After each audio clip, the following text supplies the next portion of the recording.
Olá, pessoal. Vamos lá. Mais uma etapa agora nessa Fundação Getúlio Vargas, a segunda prova. Agora a segunda prova, claro, analista legislativo do Senado Federal. Estava olhando a provinha aqui, já estava começando a ver algumas questões. Olha, tem umas coisas aí que eu tenho certeza que você deve estar coçando a cabeça para lá de quente, né? Seguramente aí umas questões meio complicadinhas, mas não só complicadas, né? Fique tranquilo aí que eu estava observando, tem umas questões realmente mal elaboradas, pelo menos em relação à estrutura, né? Certamente você deve ter tido algumas dúvidas em relação à construção de alguns enunciados, algumas proposições que eles colocaram aí e tal, do ponto de vista da clareza, eu acho que também ficou um pouco a desejar aí, eu acho que você teve essa mesma impressão. Sem falar na história do acordo ortográfico, né? Eu acho que você viu aí naquela palavra do mega, o prefixo mega, o radical mega, né?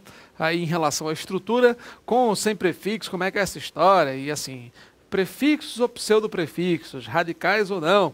Será que são palavras cognatas? Aí vem aquela história toda que você vai saber daqui a pouquinho, que a gente já vai começar a abordar aqui nessa história. Mas vamos dar uma olhadinha. Começamos com o texto aí, eu estava olhando, né? Senado aí, você tem terra, território e diversidade cultural. Um texto aí de Juca Ferreira e Sérgio Mamberti. Bom, é legal, Mamberti aí. Bom, beleza. Nesse contexto aí, ele trata um pouco da questão da diversidade, a formação da cultura, a instituição, né, do elemento cultura também associada à cultura indígena, à cultura do Brasil, o avanço do país, o quanto o país ainda precisa contar também com esses aspectos interculturais, multiculturais, plurissignificativos e por aí vai, né? Por aí vão as coisas. É claro que a gente sempre tem uma noção muito clara, né, assim, muito clara não, vamos dizer, uma noção bastante simplista do que vem a ser a diversidade cultural do Brasil, né? O pessoal fala brancos, negros, índios e tal, imigrantes, uma série de coisas. Mas quando a gente começa a pegar aqueles escritos lá de Darcy Ribeiro, entre outros estudiosos aí do aspecto cultural, do contexto de cultura, nossa, aí é que você começa a ter uma noção do mosaico espetacular que é essa terra maravilhosa chamada Brasil. Mas ele começa a falar, né? Terra, território e diversidade, ele deixa claro aí, claros, vamos dizer assim, esses conceitos aí, né? Terra, território, e essa questão aí da identidade cultural e do perfil cultural, não só do brasileiro, mas ele representa também, a partir da Constituição de 1988, a importância que o índio teve, os povos indígenas, e aí a forma como a Constituição, a Carta Magna de 1988, tratou o aspecto ligado aí também aos povos indígenas. Você deve ter visto isso aí e foi bem interessante, né? Mas é isso aí, vamos lá. Um texto longo, você viu aí, já falamos, desde a última prova que você já fez aí, já falamos aí, ó. A FGV dificilmente trabalhará com textos curtos, né? Geralmente são textos longos, acima de 60 linhas, 50, 60 para lá. Nós vimos na prova anterior aquela pérola lá, aquela beldade 105, se não me engano. Foi? Acho que foi isso, não foi? Foi não? Acho que foi. Cento e tantas linhas aí, o pessoal ficou lá coçando a cabeça. Tem que ler isso tudo aí, como é que é? Pois é. Aqui não, aqui você só teve 70 e 80, né? 6, 7, 8, 9, 79 mais a bibliografia, quase 80 linhas de texto. Tá vendo aí? Pois é uma prova para leitores. E não só isso. Eu estava observando a primeira questão e você vai perceber aí a primeira, a terceira, outras questões mais adiante. A segunda questão, o primeiro item da segunda questão. E ele começa a trabalhar também com formas de construção de parágrafo. Olha só. Então, não só na parte da interpretação, da compreensão, mas até na forma de estruturação do parágrafo, se é por oposição, por divisão, por alusão histórica, ele começa a perceber se a intercalação de frases nominais, ele começa a perceber se o candidato tem esse domínio, se ele conhece essas técnicas de construção do parágrafo-chave, do parágrafo inicial. Achei isso interessante. Você não vê isso aí em outras bancas examinadoras, realmente é bem raro você estar analisando um pouco também essa forma de construção de parágrafo. Achei legal. Vamos dar uma olhada então? Primeira questão, Fundação Getúlio Vargas, a prova agora do Senado Federal, analista legislativo. Vamos dar uma olhadinha aí, primeiro parágrafo, primeira questão, né? Primeiro parágrafo? Não, primeira questão. É só acompanhar. Vamos lá. Dando seguimento ao nosso curso aí, claro, Senado Federal, analista legislativo. Ele coloca aí o quinto parágrafo. Gente, quinto parágrafo começa na linha 28, né? Você deve ter visto aí do seu textinho e tal, beleza. No quinto parágrafo ele coloca: é sabido que a terra não pertence aos índios e tal. Ele fala, o quinto parágrafo, em relação ao anterior, o explica. o exemplifica, o explicita. É interessante como eles pegaram o mesmo fonema, né? Explica, exemplifica, explicita, especifica, excetua, tutua, tutia, tufica, detica, né? Tudo tutica aí. Olha, veja só. No quinto parágrafo, você já pode observar que ele já começa, ele abre o parágrafo já com essa estrutura. Olha só. É sabido que a terra não pertence aos índios, ponto e vírgula. Antes eles pertencem à terra. Por isso mesmo, a Carta Magna, reconhecendo isso e aquilo, concedeu-lhes o usufruto das terras que ocupam Parará, Parará. Aí continua, a Constituição de 88 selou a convivência harmoniosa entre as duas culturas e tal. Note o seguinte, se você perceber, claro, como ele quer relacionar o quinto parágrafo com o anterior, se ele relaciona o quinto parágrafo com o anterior, claro, você tem que dar uma olhada no parágrafo anterior, ver de que forma ele termina, com que tipo de estrutura realmente ele é montado, para a partir daí você tecer uma ponte fácil aí, né? Tecer uma linha de raciocínio aí de um parágrafo para outro, para perceber a questão da continuidade. Note que no parágrafo quarto, ou no quarto parágrafo, ele diz assim, 2 pontos entre vários outros abordados pelo voto merecem destaque. Ele vai dizer o primeiro ponto. Perceba que nesse mesmo quarto parágrafo aí, ele não fala do segundo ponto. Ele está falando do primeiro ponto, quando ele diz assim, ó, em primeiro lugar, a distinção entre terra e território. Ele já começa a mostrar aí que terra é uma coisa, território é outra, já com base aí nesses tópicos que o ministro destacou. Então ele diz, 2 pontos entre vários outros relevantes abordados pelo voto do ministro merecem destaque. O primeiro ponto, a distinção de terra e território, expressa de maneira na Constituição e tal, solucionou juridicamente a relação entre as sociedades indígenas e o ambiente que vivem e tal. Note, ele fala do primeiro ponto, mostra a necessidade dessa distinção entre a forma de viver dos índios e a questão do ambiente, na relação índio e meio ambiente. Aí depois ele diz, é sabido que a terra não pertence aos índios. Note que ele continua, de uma forma ou de outra, o assunto do parágrafo anterior. Só que agora, numa outra perspectiva.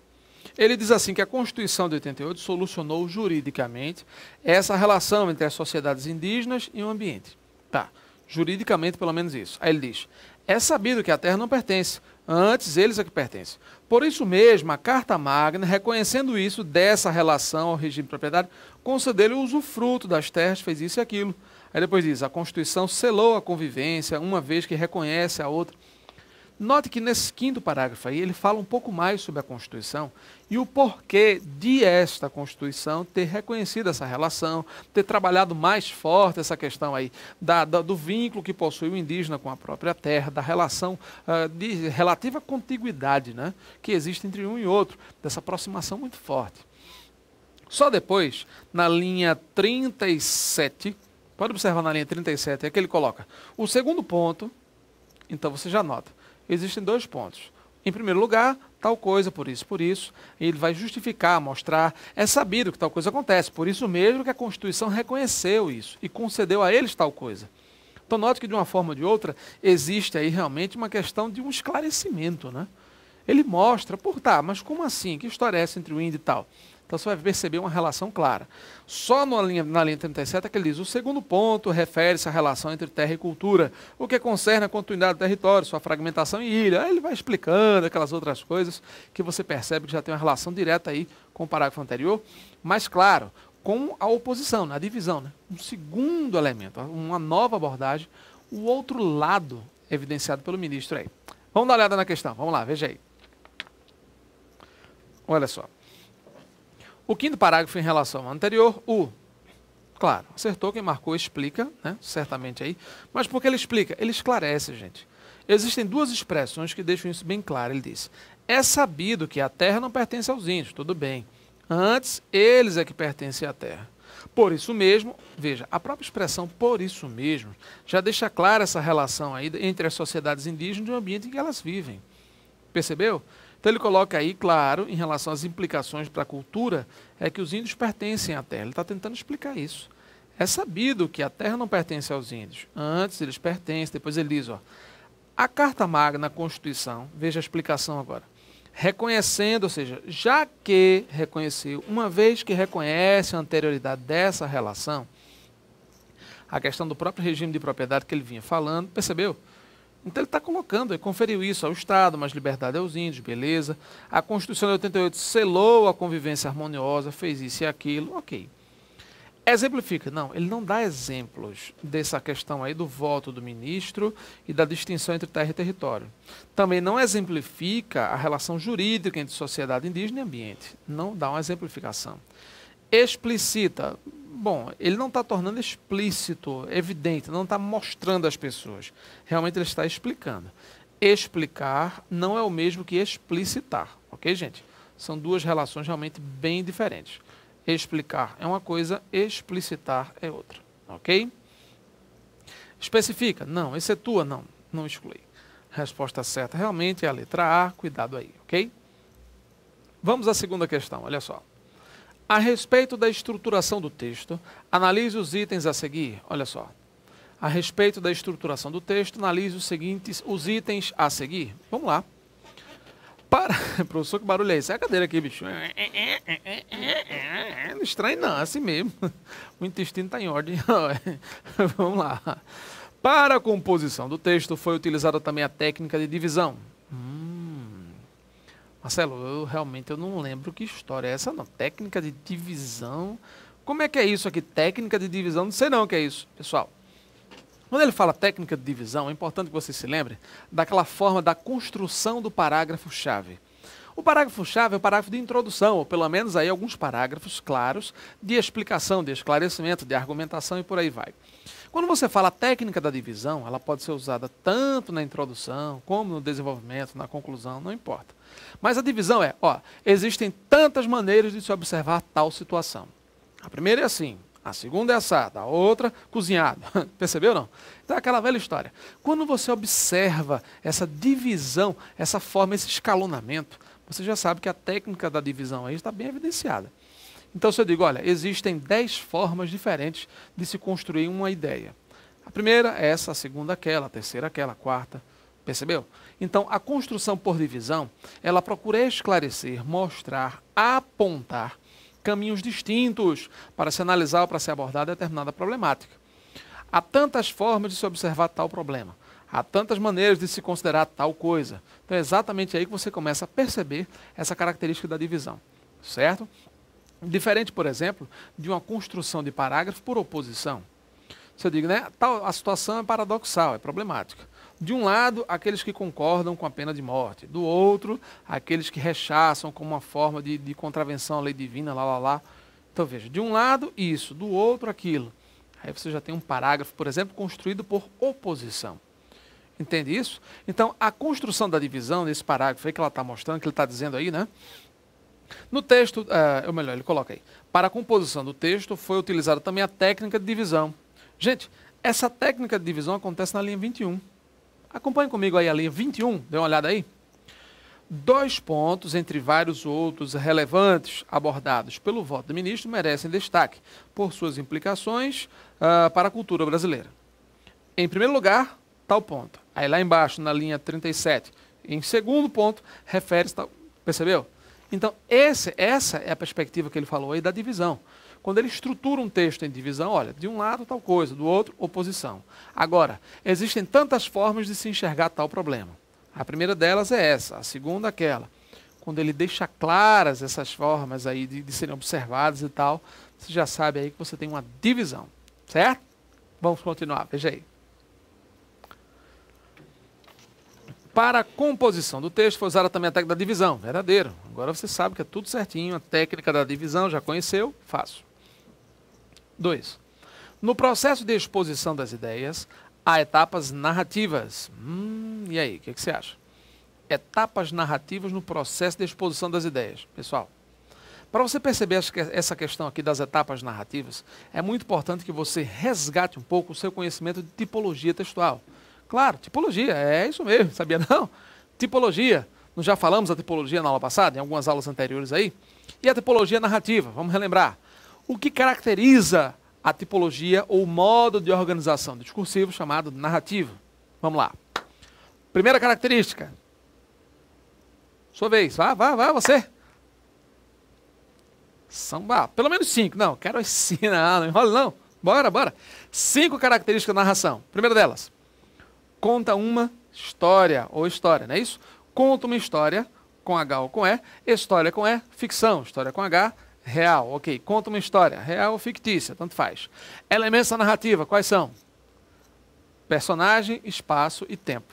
Personagem ou personagens, espaço e tempo são típicos da narração, também, ok. Quais são as próximas características? Veja aí. Sucessão de fatos, fatos sucessivos, etapas que acontecem no desenrolar da história, não é isso? Sucessão de fatos, ok. Nesse contexto da sucessão, você tem a estrutura mesmo, né? A apresentação, a problematização, o clímax e o desfecho, né? Exatamente aquela história lá. Beleza, vamos lá. O que mais? Narrativa, pode continuar. Verbo. Qual é a característica-chave do verbo? A estrutura dele? Bom, presente indicativo é uma delas. Qual a outra? Pode falar. Pretérito. Aí, pretérito perfeito. É muito comum na narrativa o pretérito perfeito. Não é exclusiva, mas a narrativa, o modo narrativo exige muito, geralmente trabalha muito com pretérito perfeito, tá certo? Depois, foco narrativo, lembra? A maneira de se contar a história. Foco narrativo em primeira pessoa, em terceira pessoa. Em primeira pessoa, quem conta a história dela participa. Tá? Então você tem narrador-personagem. E depois, o foco narrativo em terceira pessoa, que é o narrador-observador. Na próxima aula a gente continua o comentário dessa questão. Vai lá.